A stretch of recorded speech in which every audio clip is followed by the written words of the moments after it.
Salam alaykoum à tous.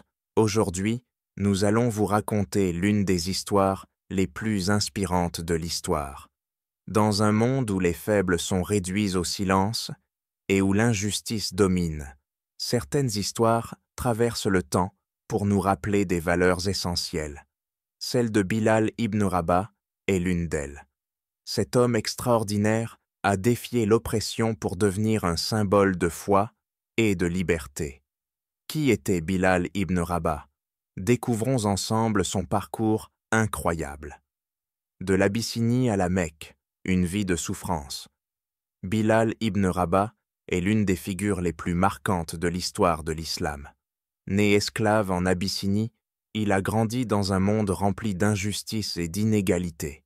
Très jeune, il a été emmené à la Mecque, où il a vécu en tant qu'esclave. Chaque jour était une lutte, des tâches épuisantes, des humiliations constantes. Mais malgré tout, Bilal possédait une force intérieure remarquable. Sa foi et sa détermination allaient bientôt changer le cours de son destin. Un message qui change une vie, la rencontre avec l'islam.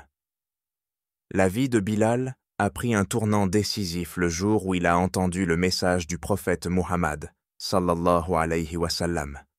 Ce message prônait l'unicité de Dieu et l'égalité de tous les hommes, peu importe leur origine ou leur statut. Touché en plein cœur, Bilal a embrassé l'islam en secret, mais sa conversion n'est pas restée longtemps cachée. Son maître, fou de rage, a fait subir à Bilal des tortures inimaginables pour qu'il renie sa foi. Traîné dans les rues de la Mecque, battu et humilié, Bilal était ensuite étendu sur les sables brûlants du désert, un lourd rocher posé sur sa poitrine. Malgré les souffrances, Bilal répétait inlassablement un seul mot. Ahad, Ahad, Dieu est un, Dieu est un. Ces simples paroles sont devenues un cri de résistance et un symbole de foi inébranlable. La liberté enfin, l'intervention d'Abou Bakr. Le courage de Bilal a touché le cœur d'Abou Bakr, un compagnon proche du prophète. Ne pouvant supporter de voir Bilal souffrir davantage, Abou Bakr est intervenu et a négocié sa libération avec son maître. En achetant sa liberté, il a permis à Bilal de retrouver non seulement une liberté physique, mais aussi une libération spirituelle. Pour Bilal, l'islam était désormais un refuge, un lieu de justice et d'égalité. Le premier muezzin, une voix pour l'islam. Mais l'histoire de Bilal ne s'arrête pas là.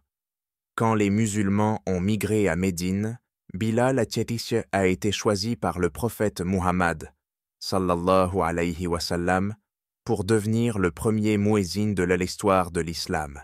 Sa voix puissante résonnait à travers la ville, appelant les croyants à la prière. Ce rôle unique a fait de Bilal un symbole de l'universalité de l'islam et de l'importance de la foi dans la vie des croyants. Un départ douloureux. La vie à Damas après la mort du prophète Muhammad, sallallahu alayhi wa sallam, Bilal ne pouvait plus supporter de rester à Médine. Submergé par la tristesse et la nostalgie, il a décidé de partir pour la Syrie.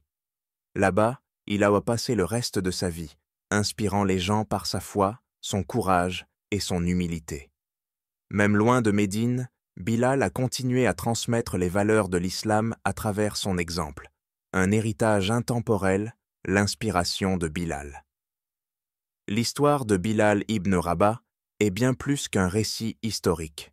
C'est une leçon intemporelle sur la foi, la résilience et la justice. Peu importe nos origines ou nos épreuves, Bilal nous montre qu'avec la foi en Dieu et de la persévérance, on peut surmonter les défis les plus difficiles. Aujourd'hui encore, son courage inspire des millions de personnes à travers le monde. Chers amis, l'histoire de Bilal ibn Rabah nous rappelle que face à l'injustice, il ne faut jamais perdre espoir. Si cette histoire vous a touché, n'oubliez pas de liker cette vidéo et de vous abonner à notre chaîne. À très bientôt pour une nouvelle vidéo inspirante, Inch'Allah.